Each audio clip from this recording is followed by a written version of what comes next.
अपने आप में एक रिकॉर्ड लगाया। 2400 मीटर का तिरंगा जो है लहराया उन्होंने। 2400 मीटर की रैली थी, उसके ऊपर तिरंगा था। तो एक बहुत बड़ा और बड़ा खूबसूरत जो है ना रिकॉर्ड उनका ये बना। सबसे बड़ी बात जो है ना 1947 को कौन सा मुल्क आजाद हुआ और कौन पैदा हुआ, इसके ऊपर भी आज मैंने डिटेल से आपको सारा कुछ बता देना है और बड़ा मजा आएगा। अच्छा, मेरे ख्याल से जी अगर देखा जाए नेशनली देखा जाए तो यूनिटी के लिहाज से बड़ी अच्छी कैंपेन है, क्योंकि उनकी बहुत सारी स्टेट्स हैं, बहुत बड़ी स्टेट्स हैं। और मैं तो बाकायदा इंडियंस को जानता हूँ अपने में जो यूए में रहते हैं, वो डिफरेंट कल्चर डिफरेंट लैंग्वेज के हैं, लेकिन जब उनकी बात होती है तो वो तिरंगा उनका एक ही है।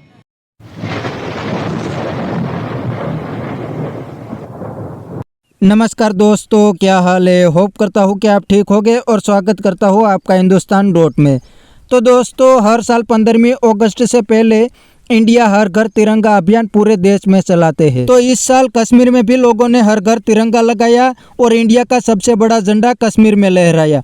दोस्तों, इस इवेंट से पाकिस्तानी मीडिया को बहुत जलन हो रहा है, क्योंकि वो तो हर दिन बोलते हैं कि कश्मीर में बहुत जुल्म हो रहा है, लेकिन कश्मीर के लोग तो इंडिया के साथ बहुत खुश है। मतलब पाकिस्तानी मीडिया से देखा नहीं जा रहा।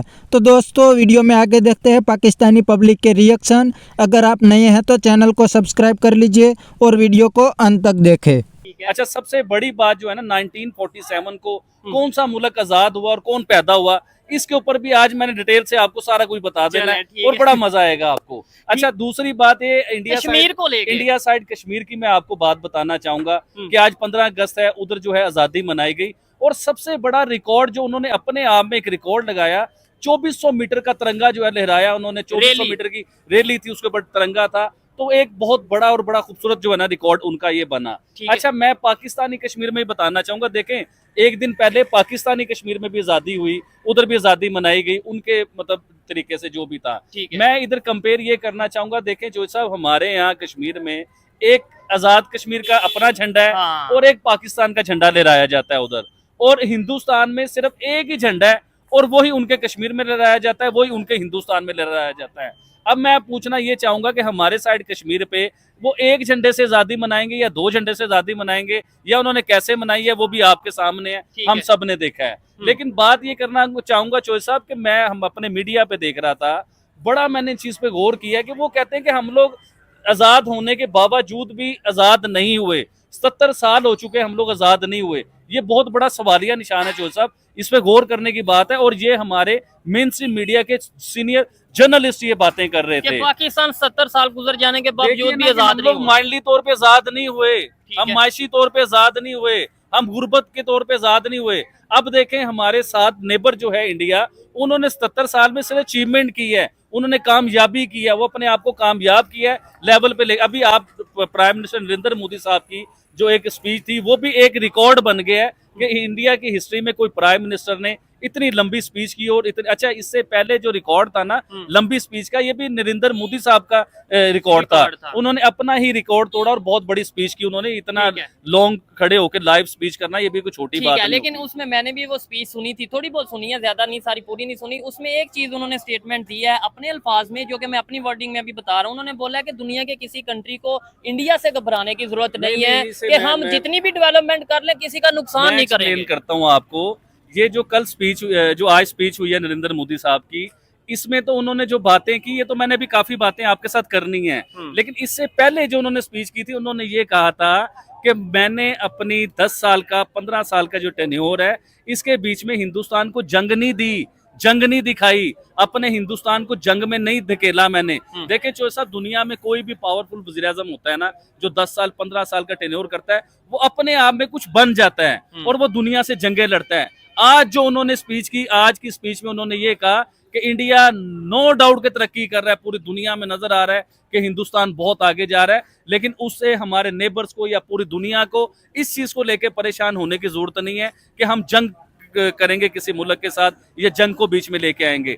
देखें, कामयाब जो मुल्क होता है ना, वो जंगे नहीं करता, वो अपने मुल्क में जंगे मुसल्लत नहीं करता या दूसरे किसी कंट्री की जंगों को अपने मुल्क में ले आता, क्योंकि उनका विजन ये है कि अपने मुल्क को कामयाबी लेके जाना, अपने मुल्क को कामयाब करना, डेवलपमेंट करना और हर चीज में आगे ले। अभी देखिए ना कि इंडिया आईटी में कहाँ जाता है, इंडिया चांद पे भी बैठता है, यानी कि इंडिया ने तरक्की तरक्की तरक्की तरक्की ही की है, सिर्फ अपने मुल्क के लिए कामयाबियां लिखी है। नहीं आबिद भाई, उधर भी बहुत से इश्यूज हैं, ये तो देखने वाले भी मतलब मेरी इस बात से एग्री करें या डिसएग्री कमेंट बॉक्स में बताएंगे। उधर भी नो डाउट जॉब्स को लेके बहुत इशू हैं उधर। इसके अलावा अगर हम बात करें करप्शन वहां पे भी होती होगी, वहां पे भी कहीं ना कहीं मतलब मुख्तलिफ किस्म के इशू होंगे, लेकिन ओवरऑल देखें। अच्छा एक चीज में यहाँ पे आबिद भाई मैं कहना मुझे एक बात है वो मैं करना चाहूंगा। देखिए इंडिया के साथ हम कंपेयर करते हैं, हाँ। हर चीज में कंपेयर करते हैं।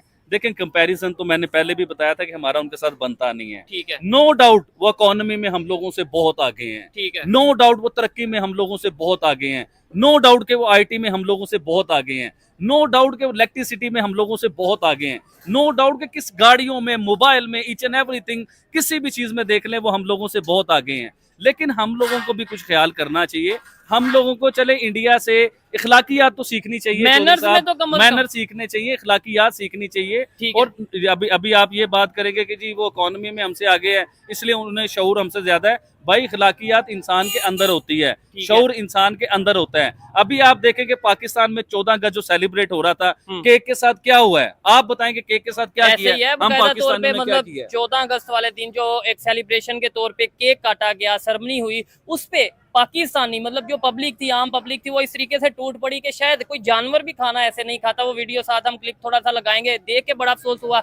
आबिद भाई 77 साल में हमने किया क्या? 77-78 साल हो गए और मतलब क्या समझते हैं हमने इनमें अचीवमेंट क्या की? अचीवमेंट हम लोगों ने की। देखिए 77 सालों में ना हम लोगों ने कर्जे लिए, अपने मुल्क को नीचे लेके आए। देखिए ये बहुत बड़ी जो है ना नाकामी है इस चीज को लेके। देखिए हमारे प्राइम मिनिस्टर साहब ने जिस तरह ये 14 अगस्त सेलिब्रेट किया, अब ये देखें ये लोग क्या करते हैं कि ये कोई किसी चीज का फायदा लेना चाहते हैं। जिस तरह वो अरशद नदीम साहब जो है वो ओलंपिक जीत के आए, तो वो सारा जो है ना वो अपने ऊपर क्रेडिट ले रहे हैं। सिर्फ उन्हीं की बातें हो रही हैं, उन्हीं की उनसे जप्पियां डल रही हैं, उनके हाथ पकड़ रहे हैं, कभी ये कर रहे हैं कभी। भाई हमें अपने मुल्क के लिए चाहिए। 14 अगस्त पे जिस तरह प्राइम मिनिस्टर नरेंद्र मोदी ने अनाउंस किया खड़े होकर वुमेन के ऊपर, 15 अगस्त के लिए जिस तरह उन्होंने अनाउंस किया अपनी स्पीच में वुमेन के ऊपर, वुमेन की सेफ साइड की बात की, और उन्होंने बड़े सख्त अल्फाज यूज किए इसके बीच में कि अब वुमेन के साथ कोई भी किसी किस्म की हरकत होगी, चाहे वो अमीर का बच्चा हो, चाहे वो सियासतदान का बच्चा हो, चाहे वो किसी बड़े मिनिस्टर का बच्चा हो, औरत की तरफ जो देखेगा, जो ज्यादती करने के बारे में सोचेगा, उसे ऐसी सजा मिलेगी, इबरतनाक बना के रख देंगे। ये बड़ी अच्छी बात कही आप। तो दोस्तों यह था पाकिस्तानी पब्लिक का रिएक्शन, और पाकिस्तानी बंदे ने बिल्कुल सही बता दिया कि इंडिया और पाकिस्तान एक ही दिन आज़ाद हुए थे, लेकिन आज दोनों कंट्री की कोई कंपैरिजन नहीं हो सकती क्योंकि इंडिया पाकिस्तान से बहुत आगे निकल गया है।